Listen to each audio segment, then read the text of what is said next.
Hello, AC Universe, and welcome to Canada Crossing. My name is Danny, and today we have a very special video for you. So, you just got Animal Crossing and you're wondering what to do first. Well, I gathered some experts and fellow Animal Crossing YouTubers to help you out. So, let's get started. Take it away, Kayla. Hey everyone, it's Kayla from Kayla Crossing. I'm so excited to be a part of this collab, and thank you Canada Crossing for including me. So before we get started on my tip, you can find me on YouTube as Kayla Crossing and on Instagram and Twitter as Kayla Crossing with 2 G's. So my tip for someone who just got Animal Crossing New Horizons is to choose the right map for yourself in the beginning. A lot of people, including myself, didn't think about which map would be the best in the beginning and ended up with a resident services that was literally like 2 steps away from the entrance, rip. But everyone has different preferences for maps. I personally think this is important because for entrance decorating and builds, you want to make sure you have enough space to make the entrance you deserve. It's also better to have more space so you can get more creative and not limit yourself because, you're running out of space. And each map offered has a different airport color, native fruit, native flower, and starter villager duo. With the specific airport color comes different Nook Stop items, which are items you can redeem with Nook Miles in the Nook Stop machine.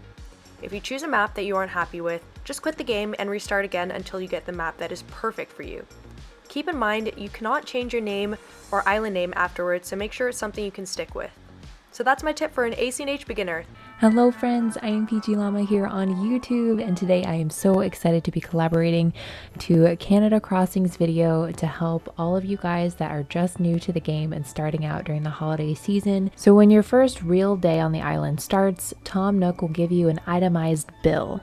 He says he'll let you pay it off with 5,000 Nook Miles. Today, I'm here to help you pay it off on your very first day. Off the bat, you'll have a few miles most likely just from moving to the island, so definitely check those out. One of the super easy early tasks is to create your first post on the bulletin board. Something similar to this is to create your first custom design. Anything saved will be considered your first design. But I would totally take the time to familiarize yourself with the custom design layout and maybe create your own first single path. Next, I'd say get that camera app out and take some photos with your new villagers because you'll get miles in return. While you're on your phone, customize your passport and earn a few extra miles with that, and keep using your phone all day because you'll get miles for that too. Make sure you talk to both of your new villagers because on the first day, if you talk to both of them, you'll get Nook Miles. Now it's time to run around your island. One of the more time-consuming tasks is to catch 10 bugs and 10 fish. You'll get Nook Miles for each activity. For making your first 5 tools and breaking your very first tool, you will get more miles. Speaking of hitting or chopping trees, for the first 20 pieces of wood that you pick up, you get miles. Don't forget to shake them too, because if a furniture item falls to the ground, you get miles. Be aware, while you're shaking, there are wasps. You get miles for catching your very first one and for being stung by the first time, so bring on the pain. Definitely pick up all the fruit from your fruit trees, and if you sell 2 full stacks of fruit, 10 each, you will get rewarded with more miles. And while you're at it, go ahead and plant one of the extra fruits because guess what? You get a mile. Weeds, there's so many weeds, and pick up and sell 50 of them to get rewarded with miles. While you're running around, make sure to visit your beaches and collect all of the shells because if you sell 10 of them, you will get rewarded.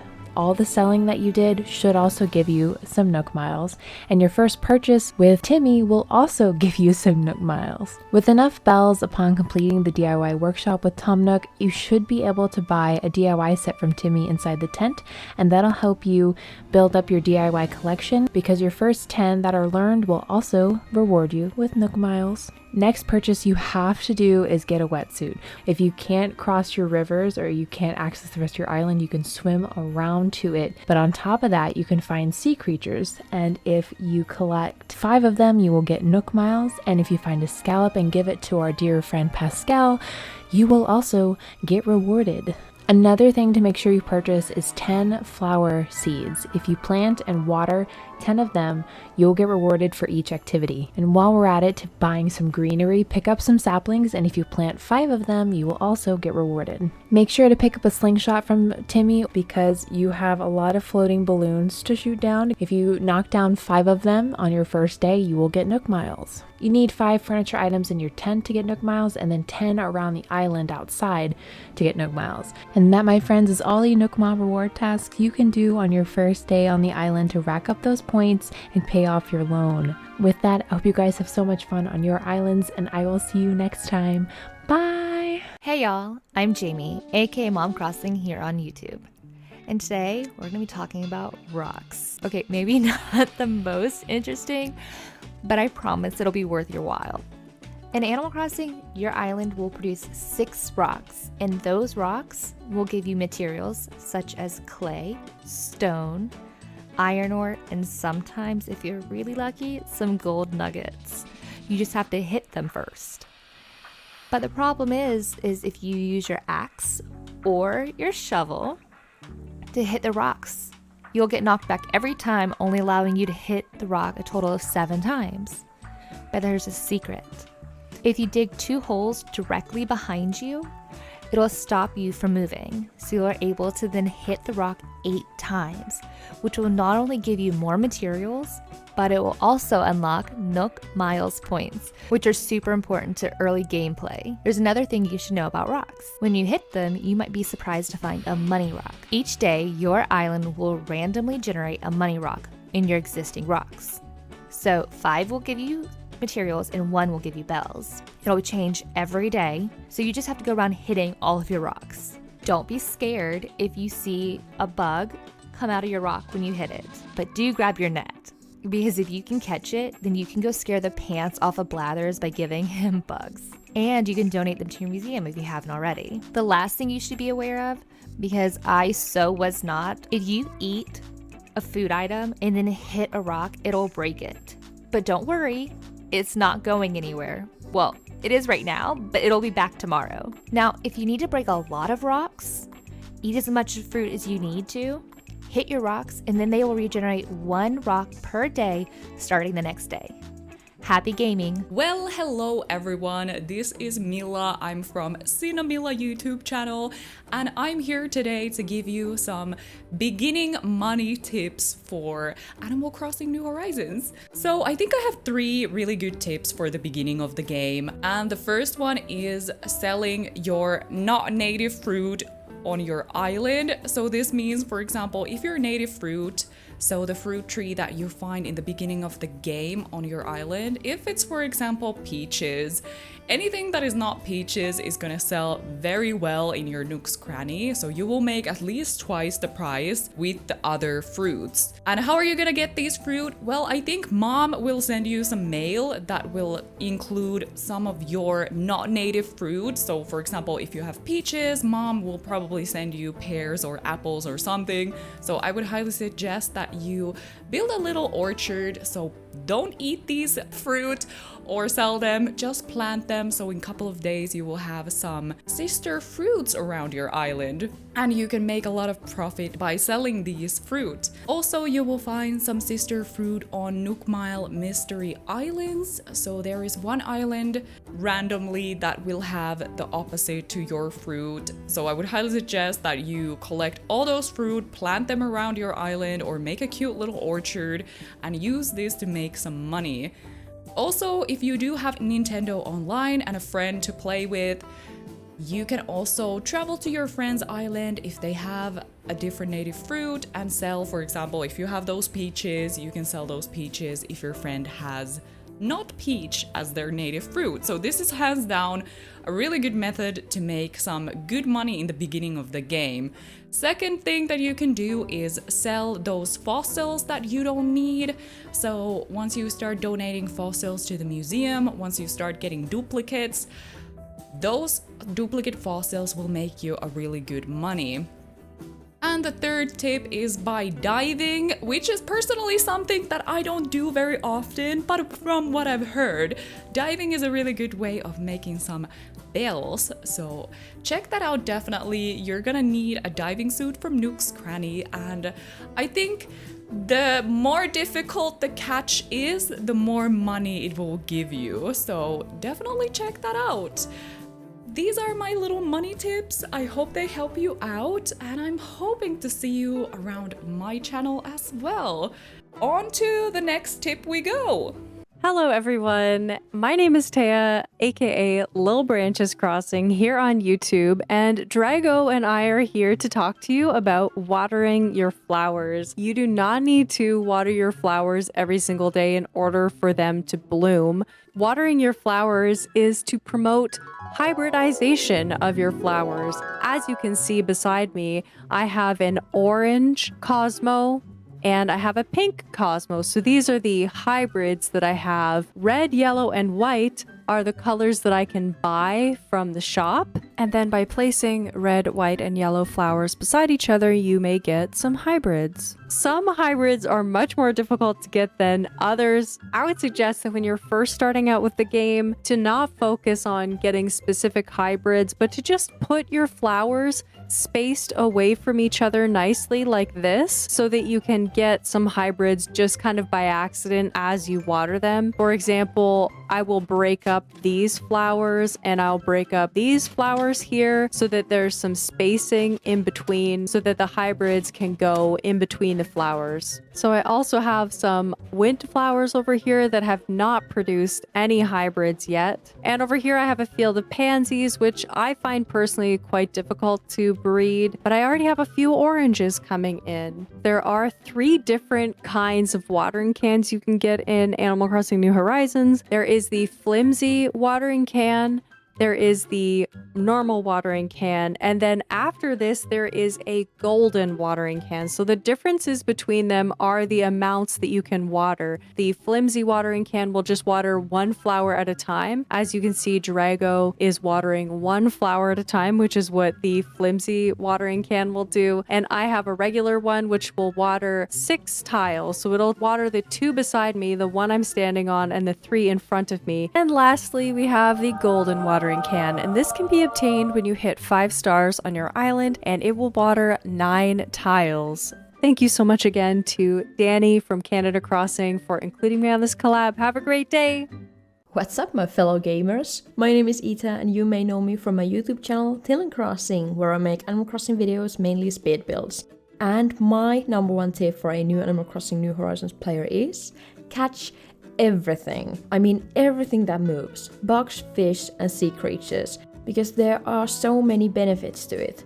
First thing, you will gain a ton of Nook Miles.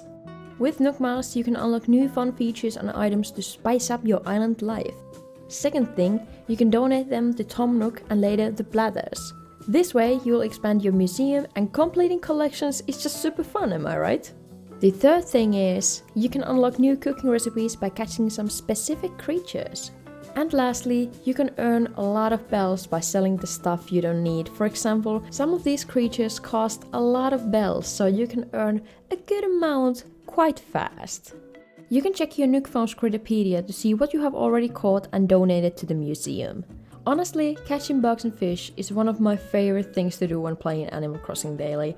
I am a sucker for collecting things, and I think you will enjoy it as well. Thank you so much, Canada Crossing, for having me in this collab, and let's get to the next tip. Hi guys, I'm Honeyland Horizon, aka Honey, and I make Animal Crossing content featuring various builds on my island and custom design tutorials and build tutorials, and thank you to Canada Crossing for having me here. So my tip is going to be this little handy portal right here, and it is going to be to get some custom designs. Custom codes can really make your island feel a lot more personal. There are so many options out there. You can use search criteria in order to just look through what's available and what you're looking for. I mean, if I type in dirt path, so many options will pop up and they are all amazing. There are so many creative people out there sharing their custom designs with you, myself included. And I definitely recommend maybe adding some custom designs to personalize your island. So say you don't have access to the custom design portal, it is absolutely fine. I make custom design tutorials to help you create your own custom designs for your island, such as this road in front of me, this brick path right here, this stall design right here, and even this truck is a custom design that I have on my channel. So if there are custom designs that you would like to make and you do not have Nintendo online, you can definitely just go in and follow a tutorial and make some of your own to personalize your island to yourself and what interests you. I hope everybody has or has had a very wonderful holiday, and I hope to see you again. Hello everyone and Merry Christmas. I hope you've all had a wonderful day and you got everything that you asked for. You've had some fabulous time with your friends and your family. You've eaten some great food. I know I love doing that. If you don't celebrate, I hope you have a fabulous day anyway. Today I'm going to give you a little bit of a quick tip. The lovely Canada Crossing came up with this idea to help players who have got the game for Christmas and maybe need a little bit of a help and some ideas as to how to start playing. So I'm going to run through with you my kind of number one tip for decorating, but if you want some other tips, then be sure to check out the other creators in the description as they've come up with some wonderful ideas to help you. I hope you enjoy this and I hope it helps. So my key tip for decorating is to break your island down into little areas. I find it so daunting when I first started, and even now when I start a new island, I think, oh my gosh, this is so big. How am I ever going to start to decorate this huge area? What I do is I kind of work on it area by area. So here I'm stood in my entrance, so I'll work on my entrance, then maybe I'll go and work on my nook's cranny or my museum, or maybe I know that I want to do a market area, so I'll do that. If I want to do a neighborhood, I do that. I just think it helps compartmentalize each little area and makes it easier to manage. And then you find that once you've started moving through these different areas, things start to come together and then you feel like you're actually getting somewhere. I know a lot of people do feel overwhelmed by this game and getting the idea that their island has to be complete, but it's a process and it takes a lot of time. I think you just have to be patient with it, and breaking things down, making them smaller definitely helps make it more manageable. So I really hope that helps you. Don't feel pressured. You're only doing this for yourself. You're playing a game, you're there to enjoy it. So if you ever feel like that pressure, please just take a step back and think, what am I doing this for? I want to do something that I enjoy. So that shouldn't detract from your gameplay. Just enjoy it and take it step by step. So from me and Eric, I hope you have a wonderful rest of your festive season and a happy new year. Who knows what 2022 will have in store. Hopefully there'll be some exciting stuff, and fingers crossed things will get a bit better on the COVID front, and hopefully we can go back to some normality, a bit more normality, fingers crossed. I hope you're all well, and please remember to look after yourselves, and I'll see you again soon with another video. Thanks so much, Fleurs, for that great tip. Now, before I get to my tip, I want to thank all these great creators for their wonderful tips. I have all their channels linked in the description, so make sure you hit the links and go subscribe to all of them. Now, let's get to the final tip. So Animal Crossing is a real world simulator, meaning that it follows real time and calendar. So if it's spring like it is on my island in real life, then it's going to be spring on your island. If it's April 8th at 9:17 a.m. in real life, it's going to be April 8th, 9:17 in your game, which is great. So you can follow the actual seasonal patterns of real life in your game. But you don't have to. You can actually change the time and play whatever time you want. And I'm going to show you how to do that. All you have to do is save your game, pressing the minus key, wrap it up, and once you see this screen, save complete, see you later, hit the home key on your control pad. You're going to go down to the settings, system settings menu, go right down to the bottom for system, and then go date and time. So this is where your Switch connects to the internet and synchronizes your clock via real world time. But you can turn that off, so this would probably be on for you. You just have to select it and turn it off. And once you do that, you're able to change the time and date to wherever you want it to be. So right now I like my island in the spring, but if I wanted to go to winter and be in December, I would just change the month. You can change the time, whatever you want, and hit OK, and you'll be in December. I'm not going to do that because I don't really want my island in December right now. But it basically means that you have a bit more freedom than just playing the game how it's originally intended to be played. So let's say you have a design idea, but maybe it would look better in the snow. Just set your game to the winter. Or you want to make a beautiful fall farm? Great. Set your game to October or November. It really gives you opportunities to play with designs. There's no real consequences to time traveling. Yes, you'll get some extra weeds and perhaps cockroaches in your house, but again, they're easy to fix, so don't worry about it. Also, it's nice to time travel just one day at a time. So there's many things in this game that take time to do. For instance, placing an incline. If I place a new incline on my island, like here, I would have to wait for the next day for it to actually be built. Or if you're moving a building, if I'm moving this museum, I have to wait a day for it to happen. If I just time travel one day, then it's done. Again, whatever way you want to play the game is the right way to play it.